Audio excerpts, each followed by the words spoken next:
నిరంతరం ఈ తెలంగాణను దోచుకోవడానికి కాంగ్రెస్ బీజేపీలు రెండు ఒకటై కేసీఆర్ గారిని ఎంతో ఇబ్బంది పెడుతూ కేటీఆర్ గారిని ఇబ్బంది పెడుతూ మరెందరో సీనియర్ నాయకులను ఇబ్బంది పెడుతున్న ఈ తరుణంలో మనం కేసీఆర్ గారి వైపు ఉండాలనా లేకపోతే బీజేపీ వైపు ఉండాలనా? చెప్పండి మిత్రులారా, ఎవరి వైపు ఉండాలి? మనం గట్టిగా చెప్పండి, కేసీఆర్ గారి వైపు ఉండాలి.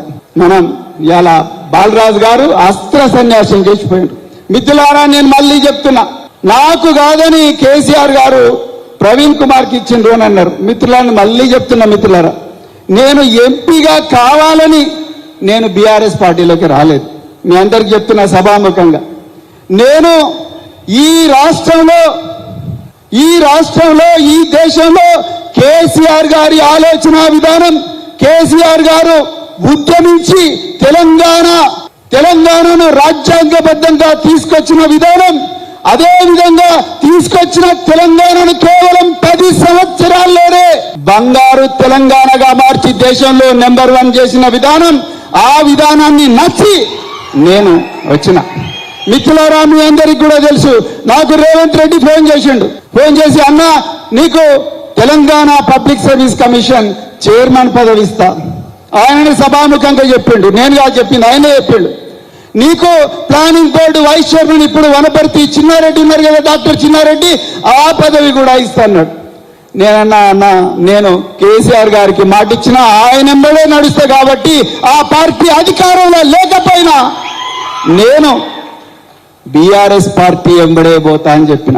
నేను ఆ రోజు కేసీఆర్ గారికి ఆ నందినగర్ నివాసంలో గువ్వల బాలరాజు గారు కూడా ఉన్నారు.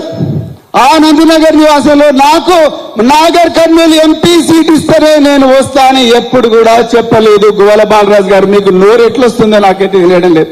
అది కాకుండా మళ్ళీ నిరంజన్ రెడ్డి గారిని నిందించడం, వారికి అసలు సంబంధమే లేదు ఈ నిర్ణయంలో. కేసీఆర్ గారు, వారికి తెలుసు 50 సంవత్సరాల రాజకీయ జీవితం, ఎక్కడ ఎవరు గెలిస్తే, ఎక్కడ ఎవరిని పెడితే ఎవరు గెలిస్తారు, గెలిచే అవకాశాలు ఎక్కువ ఉంటాయనే నమ్మకంతో వారు నన్ను ఇక్కడికి పంపించింది. మిత్రులారా, నేను ఈ పార్టీలో రెండో విషయం చెప్తున్నా, నేను ఈ పార్టీలో నాకు ఈ పదవి ఇస్తానని నేను రాలేదు మిత్రులారా.